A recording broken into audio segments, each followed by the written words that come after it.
pagi Saklar, selamat pagi semuanya. Hari ini Saklar kita memasuki hari yang ke-81. Dan di hari yang ke-81 ini, pembacaan Alkitab kita terambil dari kitab 1 Samuel pasal yang ke-11 sampai dengan pasal yang ke-13. Dan inilah dia Bible Summary untuk kitab 1 Samuel pasal 11 sampai dengan pasal yang ke-13.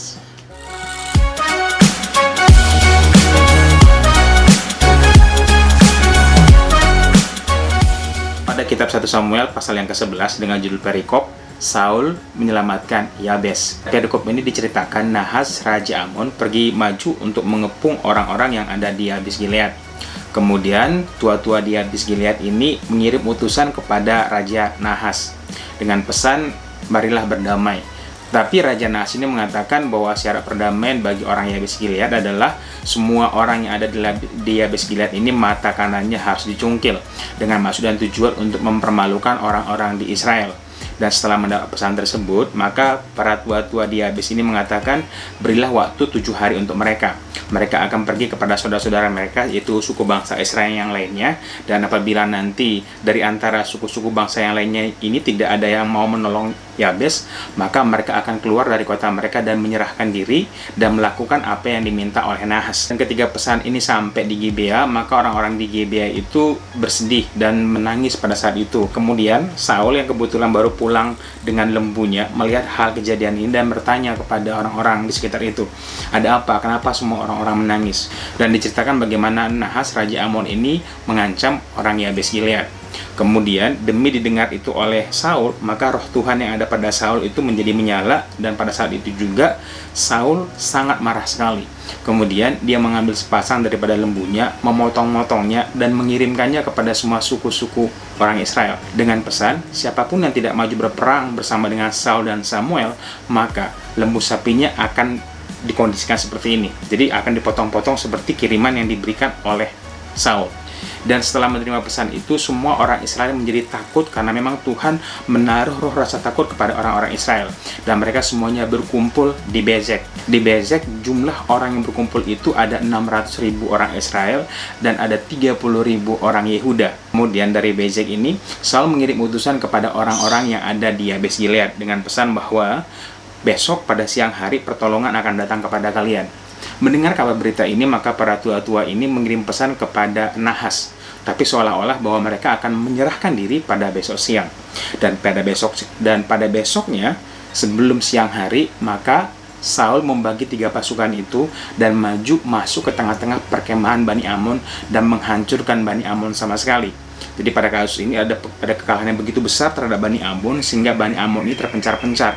Bahkan Alkitab mencatat tidak ada 2 orang yang berlari bersama-sama. Jadi sama sekali ditaklukkan oleh orang Israel. Melihat kemenangan yang gilang gemilang ini, maka orang-orang di Israel itu berkumpul dan berkata kepada Samuel, siapakah yang kemarin itu waktu pelantikan Saul yang pertama kali itu yang menyatakan bahwa Saul tidak layak menjadi raja?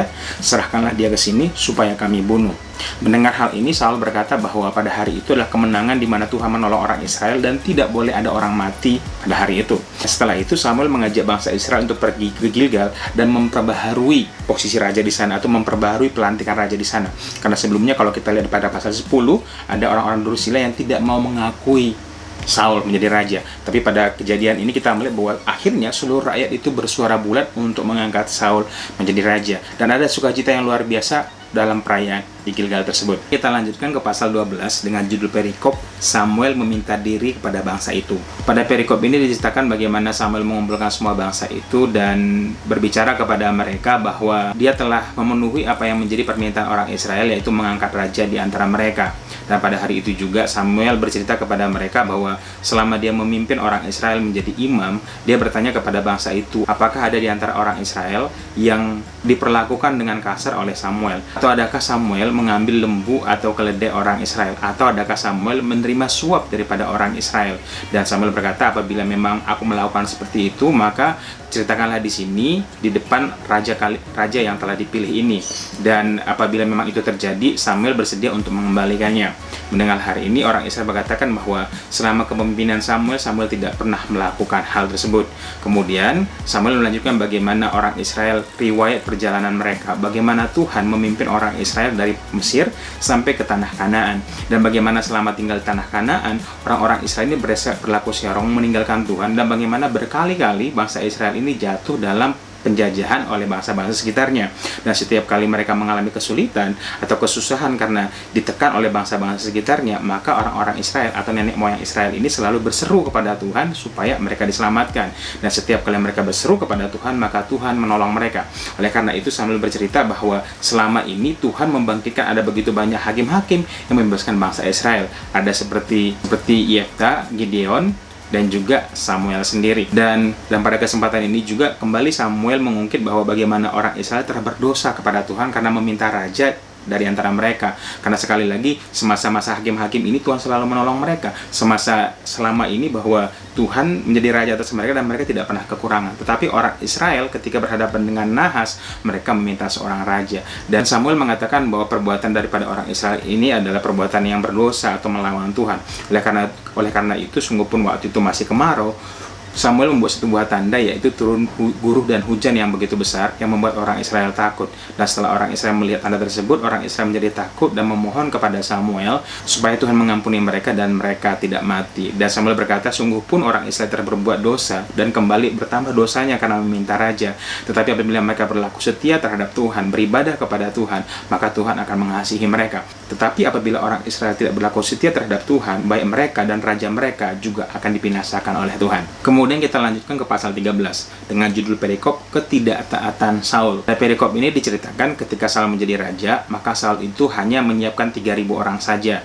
2.000 mengikut dia dan tinggal di Mikmas, sedangkan 1.000 mengikut anaknya yaitu Yonatan dan tinggal di Geba. Suatu hari, Yonatan itu memukul kalah pasukan pendudukan yang ada di Geba. Dan hal ini terdengar kepada raja-raja orang Filistin. Orang Filistin ini menjadi sangat marah sehingga bermaksud untuk menyerang orang-orang Israel. Oleh karena itu, Saul meniup sangkakala supaya didengar oleh semua orang Israel supaya mereka datang berkumpul untuk berperang melawan orang Filistin. Kemudian orang Filistin ini bergerak maju untuk mendatangi orang Israel dengan kekuatan 3.000 pasukan berkereta dan 6.000 pasukan berkuda, dan pasukan yang berjalan kaki diceritakan seperti pasir laut banyaknya. Dan terjadilah pertarungan yang sangat sengit sehingga orang Israel terdesak. Saking terdesaknya, orang-orang Israel ini berpencar-pencar, bahkan melarikan diri. Ada yang ke bukit-bukit, ada yang ke perigi, bahkan ada juga yang sampai pergi menyeberangi sungai Yordan dan masuk ke daerah Gad dan Gilead. Sedangkan satu sisi, Saul ini sedang menunggu Samuel di Gilgal untuk membakar korban bakaran di sana sebelum mereka mengadakan peperangan. Tetapi setelah 7 hari ditunggu, Samuel tidak kunjung datang. Oleh karena itu, Saul ini mengambil keputusan untuk menguatkan orang-orang yang mengikuti dia, dan juga karena takut nanti terjadi peperangan atau orang Filistin menyerang dia sedangkan dia belum mempersembahkan persembahan kepada Tuhan, maka dia berinisiatif untuk membakar korban persembahan. Dan ketika dia sedang membakarnya, maka datanglah Samuel. Dan Samuel mengatakan bahwa apa yang kau lakukan? Mengapa raja melakukan hal seperti ini? Tindakan raja ini sangat bodoh, karena raja telah melanggar kekudusan Tuhan. Maka posisi raja yang tadinya harusnya dikokohkan kepada Saul dan keluarganya, hari ini dipindahkan hari ini juga kepada orang yang dipilih oleh Tuhan. Setelah Samuel mengatakan perkataan ini, Samuel melanjutkan perjalanan dan dia pergi ke Gibea di Benyamin. Sedangkan Saul tetap ada di Gilgal bersama dengan rakyat yang bersama-sama dengan dia. Waktu itu rakyat itu ada sekitar 600 orang yang masih tinggal bersama-sama dengan Saul dan Yonatan di daerah Gilgal. Pada pertempuran di Mikmas ini tidak ada satu pedang pun yang dimiliki oleh orang Israel, karena pada saat itu orang Filistin tidak mengizinkan orang Israel ada yang menjadi pandai besi. Oleh karena itu, apabila orang Israel pengen mempertajam alat-alat pertanian mereka harus pergi ke tempat orang Filistin. Jadi pada pertempuran ini sama sekali rakyat itu tidak memiliki mata pedang, tetapi mata pedang dan lembing hanya didapati pada Saul dan anaknya Yonatan. Itulah dia Bible Summary untuk kitab 1 Samuel pasal 11 sampai dengan pasal yang ke-13. Dan sekarang waktunya kita masuk dalam renungan kita hari ini di video berikutnya.